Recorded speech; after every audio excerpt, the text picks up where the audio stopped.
Hello, ഇന്നൊരു പുതിയ video ആയിട്ട് വന്നിട്ടുണ്ട് കേട്ടോ. അതും നമ്മുടെ നാടൻ ട്രഡീഷണൽ ആയിട്ടുള്ള ഒരു അടിപൊളി മാമ്പഴപ്പുളിശ്ശേരിയാണ്. എല്ലാവരുടെ വായിലും ഇങ്ങനെ വെള്ളം ഊരാൻ പോകുന്ന ഒരു ഐറ്റമാണ് കേട്ടോ. അതും വളരെ കുറഞ്ഞ ചേരുവകൾ കൊണ്ട് വളരെ എളുപ്പത്തിൽ നമുക്കൊരു ടേസ്റ്റി മാമ്പഴപ്പുളിശ്ശേരി ഉണ്ടാക്കിയാലോ. എല്ലാവരും വീഡിയോയിലേക്ക് വരൂ.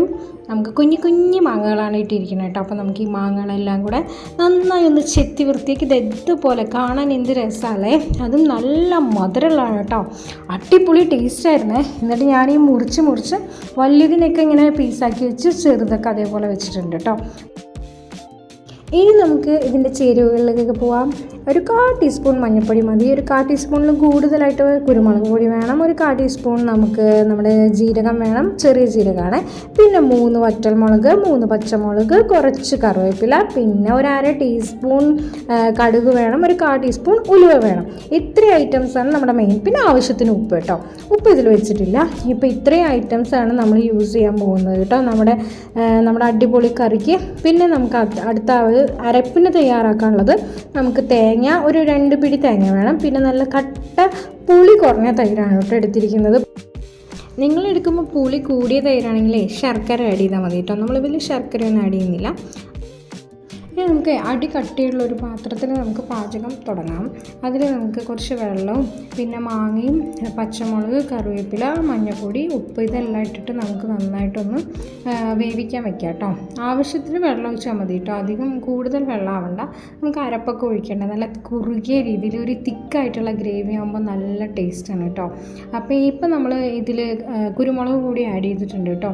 അപ്പോൾ നമ്മളിപ്പോൾ എല്ലാം ആഡ് ചെയ്ത് കഴിഞ്ഞു. ഇനി നമുക്ക് കുറച്ച് തൈര് ആഡ് ചെയ്യാനുണ്ടല്ലോ. തൈര് നമുക്ക് ഡയറക്റ്റ് ആഡ് ചെയ്യാം കേട്ടോ. അപ്പോൾ നമ്മളൊരു 3-4 സ്പൂൺ ആഡ് ചെയ്യുന്നുണ്ട്. നേരത്തെ പറഞ്ഞ പോലെ ഇതിന് തീരെ പുളിയില്ല കേട്ടോ. നമ്മൾ വീട്ടിലുണ്ടാക്കിയെടുത്തതാണ്. കട്ട തൈരാണ് കേട്ടോ. അപ്പോൾ കട്ട തൈര് പുളിയില്ലാത്തത് ഒഴിച്ച് കഴിഞ്ഞാൽ നമുക്ക് നല്ല എഫക്റ്റ് ഉണ്ടാവും. അല്ലെങ്കിൽ നമ്മൾ വെറുതെ ശർക്കരയൊക്കെ ഉപയോഗിക്കേണ്ടി വരും. ശർക്കര ഇടാണ്ട് നല്ലൊരു വെറൈറ്റി ആയിട്ട് ഉണ്ടാക്കിയിട്ടുള്ള മാമ്പഴ പുളിശ്ശേരിയാണ് കേട്ടോ.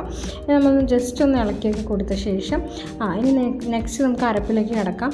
നമ്മൾ എടുത്ത തേങ്ങയും ജീരകവും നന്നായി ഒന്ന് അരഞ്ഞ ശേഷം നമുക്ക് 2 സ്പൂൺ തൈര് അതിലേക്ക് ഇട്ടിട്ടൊന്ന് ജസ്റ്റ് ഒന്ന് കറക്കി എടുത്തിട്ട് നമുക്ക് കറിയിലേക്ക് ഒഴിക്കാം കേട്ടോ. ഇനി നന്നായിട്ടൊന്ന് മിക്സ് ചെയ്ത് കൊടുക്കാമേ.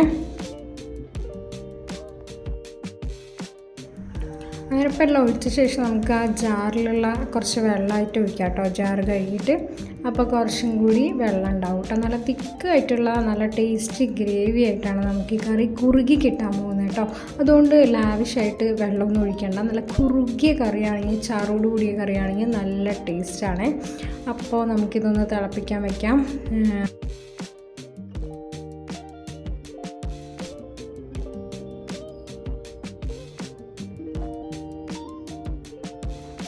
അപ്പോൾ നമ്മുടെ കറി ഇവിടെ റെഡി ആയിട്ടുണ്ട്. നമുക്കപ്പോൾ കടുക് പൊട്ടിക്കാമേ. ഒരു പാനിൽ നമുക്ക് എണ്ണ ഒഴിച്ചിട്ട് കടുക് പൊട്ടിക്കാം. അത് പൊട്ടി വരുമ്പോൾ നമുക്ക് നമ്മുടെ ഉലുവ ഇടാം കേട്ടോ.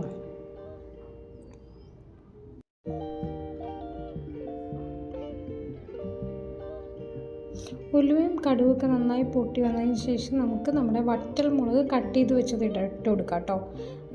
ഞങ്ങൾ കത്രിക വെച്ച് കട്ട് ചെയ്തിട്ടുള്ള വറ്റൽ മുളക് നമുക്ക് ഇട്ട് കൊടുക്കാം. അത് കഴിഞ്ഞിട്ട് നമുക്ക് ഗ്യാസ് ഓഫ് ചെയ്ത ശേഷം നമുക്ക് കറിവേപ്പില ഇട്ട് കൊടുക്കാം. അപ്പം നമ്മൾ കടുകും വറ്റൽമുളകും എല്ലാം പൊട്ടിച്ചതെല്ലാം കൂടെ നമ്മൾ കറിയിലേക്ക് ഡയറക്റ്റ് അങ്ങോട്ട് ഒഴിച്ചു കൊടുക്കാം. നല്ല അടിപൊളി മണമാണ്. അതുപോലെ അടിപൊളി നല്ല മധുരവും ചെറിയൊരു ഇതായിട്ടുള്ള പുളിയൊക്കെ ആയിട്ടുള്ള അടിപൊളി മാമ്പഴ പുളിശ്ശേരിയാണ് കേട്ടോ. എല്ലാവരും ഇതൊന്ന് ട്രൈ ചെയ്ത് നോക്കണേ. വളരെ കുറഞ്ഞ ചേരുവകളുണ്ട് വളരെ എളുപ്പത്തിൽ 4 മിനിറ്റ് കൊണ്ട് നമുക്ക് ഉണ്ടാക്കാൻ പറ്റുന്ന ഒരു കറിയാണ്. എല്ലാവരും ട്രൈ ചെയ്ത് നോക്കണം. നമ്മുടെ മാമ്പഴക്കാലത്തല്ലേ നമുക്കിങ്ങനെ മാമ്പഴ പുളിശ്ശേരിയൊക്കെ ഉണ്ടാക്കാൻ പറ്റുള്ളൂ.